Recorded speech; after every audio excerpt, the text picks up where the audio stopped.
I want to start off by saying that I really enjoyed this class this semester. And I was a little skeptical at first about taking this class online because it's not really one of my stronger subjects. I really liked the chapter over the Renaissance time period.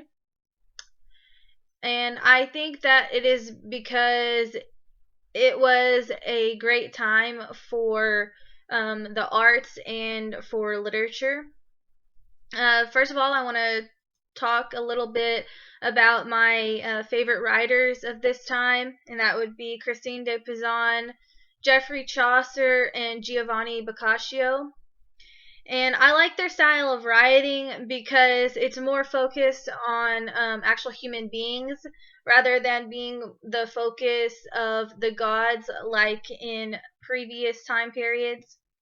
For example, Boccaccio's Decameron is focused around the plague and it shows social concerns of people at that time. The next writer that I would like to talk about is Geoffrey Chaucer. He used the principles of social realism to shape the English literature that we have today. The last writer that I would like to talk about is Christine de Pizan. She became the first professional female writer and feminist who took a take on Boccaccio's On Famous Women and composed an allegorical book of the City of Ladies to create a rise in female education. I think that she was the one who started the quest for gender equality. To me, she is the most important female writer that has influenced the feminist movement in a positive way. She could possibly be my favorite writer of this time. I think another reason why I like the writers of this time period is because they made their works more relatable than that of the previous time periods. Like I said before, they weren't based on the gods and the heroes. They were based on actual human beings and what they actually went through. Next, I would like to expound on two men that I feel made huge contributions to the arts of this time. They are Botticelli and Donatello. The rebirth, as we all know, started a change in all things at this time. I believe a great example of this would be Botticelli's new architectural dome that opened the door to many artists to try new things, great things.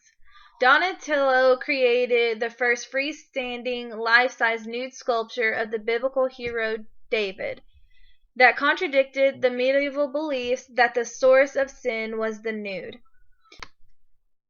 These two men went against the beliefs of the previous time periods and created immaculate art. Like I said before, Donatello's David sculpture has had a huge impact on the arts as we know them today. I mean, you can't learn about art without seeing the sculpture of David and learning about it. I have really enjoyed learning more about these two, and I feel that that is another reason that I liked the Renaissance period so much. Lastly, I really think that this man deserves to be talked about more elaborately because he was truly the Renaissance man, better known as Leonardo da Vinci. As you know, he created the painting Mona Lisa, which became a symbol of rebirth, individualism, and humanism. I feel that he marked the rising of the Renaissance time period. He is known not only for that, but also the mural of the Last Supper. I believe that he was the one who created a gateway to human inventions by the drawings in his books. Among these drawings was the parachute blueprint. He was truly a jack of all trades, you name it, and he more than likely did it or planned on doing it. In contributing all of these things, he coined the name the Renaissance Man, which is a name that is well suited for a man with his great artistic magnitude.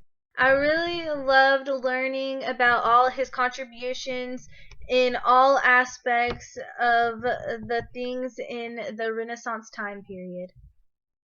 To conclude my talk, I would like to say thank you for making this class so enjoyable.